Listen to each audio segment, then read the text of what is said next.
Morning లేసి బయటకు చూడగానే ఒకవైపు విఎంసీ వాళ్ళు క్లీనింగ్ స్టార్ట్ చేశారు అండ్ ఇంకోవైపు రేషన్ తీసుకుంటున్నారు. ఎంతకేమిచ్చారో చూద్దామా. ఫ్లడ్ ఎఫెక్టెడ్ ఏరియాస్ వరకు ఇచ్చారు. ఇది మా అమ్మ వాళ్ళది, మేము తీసుకోలేదు ఎందుకంటే ఇంకా బాగా నీడ్ ఉన్న వాళ్ళకి హెల్ప్ అయిద్దని చెప్పి. సో మా దగ్గర ఇచ్చినవి కందిపప్పు, 2 ప్యాకెట్స్ పంచదార, ఆయిల్, బంగాళదుంప and onions.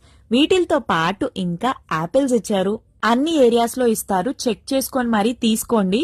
4 tetra milk packets, Parle-G biscuits and ఇంకా ఎప్పీ నూడిల్స్ ప్యాకెట్. సో ఇవన్నీ వచ్చినాయి దాంట్లో. And last 25 kgs rice. ఇంకొకటి, క్లీనింగ్ కి మీకు ఎవరు రాలేదా అని అడిగారు కదా, ఈ రోజు అయితే వచ్చారు క్లీన్ చేయడానికి.